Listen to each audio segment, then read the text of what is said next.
Well, thank you, Mr. Chairman. Senator Rubio, welcome to the House Foreign Affairs Committee. It's good to see so many people here.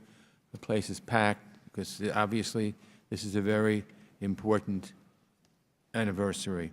Today marks the 30th anniversary of the Chinese government's violent crackdown against peaceful pro-democracy demonstrators in Tiananmen Square. I remember it well. It was my first year in Congress. On that dark day, the People's Liberation Army openly fired upon protesters, many of whom were students.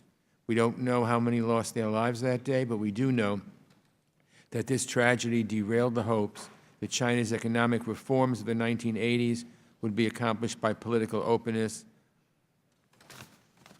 The events at Tiananmen Square were a watershed moment for China, for the students, activists, and dissidents who hope for a brighter future for their country and, frankly, for the rest of the world.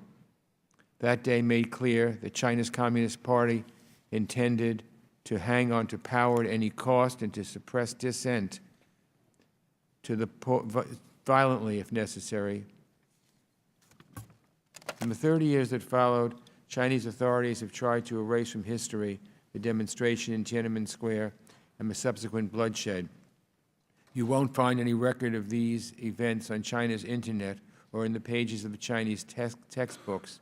And when the Chinese Communist Party is pushed for answers about the carnage at Tiananmen, officials justify the actions as a necessary cost for maintaining stability and delivering economic growth. We heard this refrain at the Shangri-La dialogue in Singapore just a few days ago.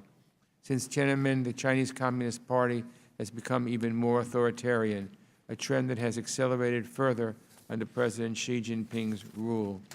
Lawyers, civil society leaders, and other champions of human rights, religious freedom, ethnic minority rights, and rule of law have been jailed, disappeared, or brutally repressed.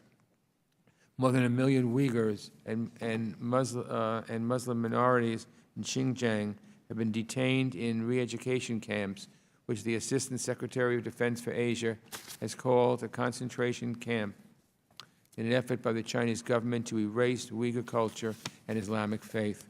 Tibetans live under intense repression and surveillance, and the Chinese Communist Party continues to violate international religious freedom by insisting that the party has a role in approving the Dalai Lama's successor. Human rights and freedoms are also under siege in Hong Kong, which has traditionally maintained some autonomy under the promise of one country, two systems. China has started using immigration policy and its courts as a weapon against Western targets. It's increasing the use of exit bans as a tool of coercion and using politically motivated charges against people like Canadian citizen Michael Korvig to achieve diplomatic ends.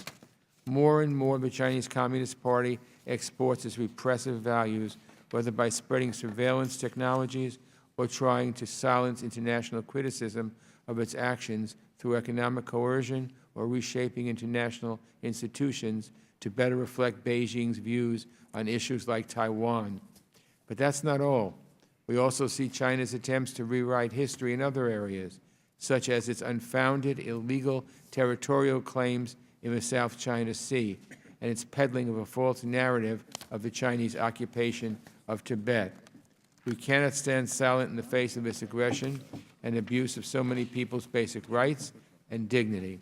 We must relentlessly put a spotlight on human rights violations, both those in the past and those today, and hold the perpetrators accountable.